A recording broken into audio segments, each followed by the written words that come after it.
말씀 보겠습니다. 잠언 25장 26절 말씀입니다. 같이 읽겠습니다. 의인이 악인 앞에 굴복하는 것은 우물이 흐려짐과 샘이 더러워짐과 같으니라. 아멘. 잠언 25장 26절 말씀, 흐려진 우물, 더러운 샘이라는 제목으로 말씀 보도록 하겠습니다. 신자는 악한 세상과 타협하지 않고 의의 길을 걸어가는 자입니다. 왜요? 먼저는 그리스도를 알기 때문이고, 다음으로는 우리가 가진 사명의 무게를 알기 때문입니다. 오늘 본문을 통해서 이에 대해 함께 살펴보도록 하겠습니다. 오늘 잠언 기자는 의인이 악인 앞에 굴복하는 것은 우물이 흐려짐과 같고 샘이 더러워짐과 같다고 말합니다. 이것을 타번역본에서는 악인에게 무릎 꿇는 의인은 진흙 섞인 샘이나 더러워진 우물 같다 라고 번역하고 있습니다. 본문은 우물의 흐려짐과 샘이 더러워짐을 반복하면서 의인이 악인 앞에 굴복하는 것이 얼마나 비참한 결과를 가져오는지를 강조하고 있습니다. 이것은 신자가 악인들과 타협하거나 그들에게 굴복하여 의의 길을 포기하지 않아야 한다는 것을 잘 교훈하는 말씀이라고 할 수 있겠습니다. 본문은 의인이 악인 앞에 굴복하는 것이 우물의 흐려짐과 같고 샘이 더러워짐과 같다고 말합니다. 여기서 굴복하다는 모트라는 단어를 사용하고 있는데, 이 단어는 비틀거리다, 흔들리다, 미끄러지다 등의 의미를 가지고 있습니다. 그리고 흐려짐은 샤하트라는 단어가 사용되었는데, 이 단어는 멸망시키다, 파멸하다, 부패하다 등의 의미를 가지고 있어요. 그리고 더러워짐은 라파스라는 단어인데, 이것은 밟아 더럽히다 라는 의미를 가지고 있습니다. 그러니까 정리해 보면 의인이 악인 앞에서 비틀거리며 거꾸러지는 것은 우물이 부패하는 것이나 샘이 더럽혀지는 것과 같다고 말하는 것입니다. 이때 우물과 샘은 사람들이 물을 얻을 수 있는 곳을 의미합니다. 사람들은 샘이나 우물에서 물을 떠서 식수로 사용하기도 하고 가축을 먹이기도 했습니다. 더운 지방에서 이러한 식수는 말 그대로 생명줄이라고 할 수 있는 것이었습니다. 그런데 만약 이런 우물물이나 샘물이 부패하고 더러워지면 그러면 어떻게 될까요? 사람들은 물을 마시지 못해서 심한 갈증에 시달리게 되거나 부패한 물을 마시고 심한 고통에 시달리게 될 것입니다. 그리고 심할 경우에는 그것을 먹지 못해서 혹은 그것을 먹고 죽게 될 것이 분명한 것이죠. 이것은 의인이 악인들로 인해 의의 길을 가지 못하게 되는 것이 얼마나 비참하고 악한 결과를 가지고 오는지를 잘 알려주고 있습니다. 먼저 생각해 볼 것은 의인이 악인 앞에 굴복하는 것이 무엇을 의미하는가 하는 점입니다. 어떤 이들은 이것을 의인이 악인과의 전쟁에 져서 죽임을 당하거나 괴롭힘을 당하는 것으로 이해할지 모르겠습니다. 혹은 악인이 자신들의 힘으로 의인의 일을 방해하고 세를 얻는 것을 생각할지도 모르겠어요. 그러나 본문에서 의인이 악인 앞에 굴복하는 것은 어떤 외적인 힘에 의해서 죽임을 당한다든지 쫓겨난다든지 망한다든지 하는 것을 의미하지 않습니다. 악인이 의인보다 더 세력이 왕성해서 의인들을 무력화시키는 것을 의미하는 것도 아니라는 거예요. 만약 이런 것을 의인이 악인에게 굴복한 것으로 보게 된다면 성경에 나오는 무수히 많은 하나님의 사람들은 늘 악인들에게 굴복한 자들로 표현될 것입니다. 성경을 한번 펼쳐보십시오. 선지자들 중에 핍박받지 않은 사람이 어디에 있습니까? 의로운 왕들 중에 어려움을 겪지 않는 왕이 어디 있냐는 거예요.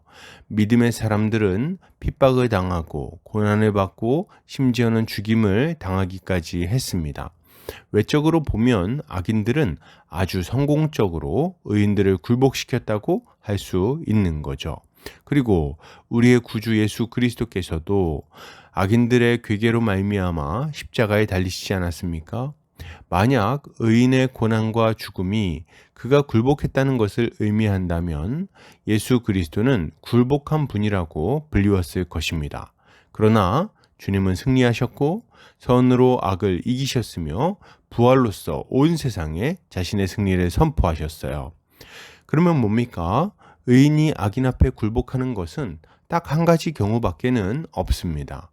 그것은 자신의 믿음을 지키지 못하고 타협하거나 의의 길을 포기하는 것입니다. 여러분, 싸움에 지는 것은 괜찮아요. 핍박을 받고 고난을 당하는 것도 괜찮습니다. 심지어는 죽음도 괜찮아요. 그것들이 우리를 굴복시켰다고 말할 수는 없는 것입니다. 왜요? 우리의 육신은 죽을지라도 우리의 영혼은 살아날 것이며 우리가 전한 복음의 메시지는 살아서 역사할 것이기 때문입니다. 우리는 죽음으로 하나님께 영광을 올려드릴 것이고 고난과 죽음으로 복음의 진실함을 증명할 것입니다.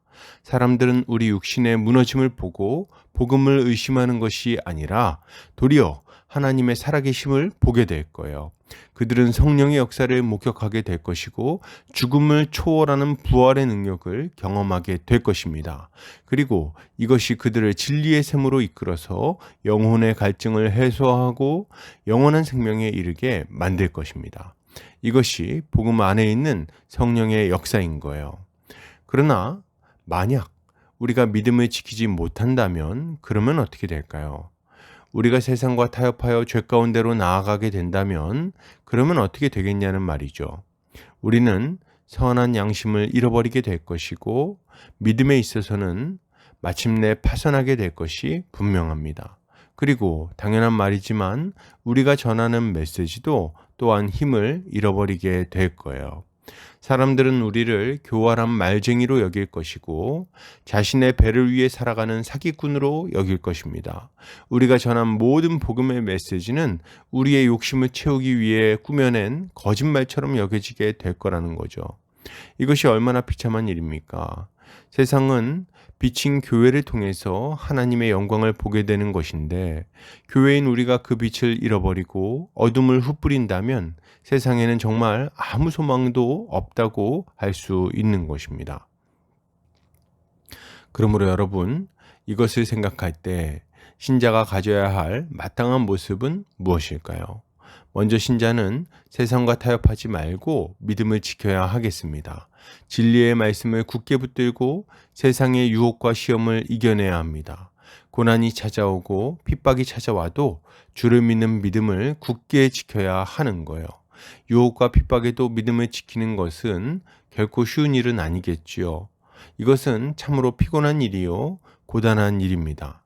그러나 우리는 우리 주님이 먼저 이 길을 걸어가셨음을 기억해야 하겠습니다. 주님이 십자가의 길을 가셨는데 우리가 어떻게 그 길을 외면할 수 있겠습니까? 또한 우리는 좀 더 적극적으로 세상에 그리스도의 빛을 비추고 생명의 복음을 전해야 하겠습니다. 우리에게 있는 이 생수가 사람을 살린다는 사실을 믿고 더 적극적으로 생수 대신 그리스도를 전해야 하는 거예요. 그리고 우리의 메시지는 우리의 삶을 통해 더 진실하고 힘있게 전해진다는 것을 알고 더 적극적으로 사랑의 삶을 살아야 하겠습니다. 이것이야말로 생수의 근원 되신 그리스도를 믿는 신자가 가져야 할 마땅한 모습일 것입니다. 결론을 드립니다. 여러분, 세상과 타협하지 맙시다. 선한 양심을 버리지 말고 믿음을 지키시기를 바랍니다. 그리고 주님을 전하고 사랑을 전합시다. 이것이 세상에 비친 신자의 마땅한 모습입니다. 오늘도 주님의 지혜로 승리하는 성도님들 되시기를 주의 이름으로 축복합니다.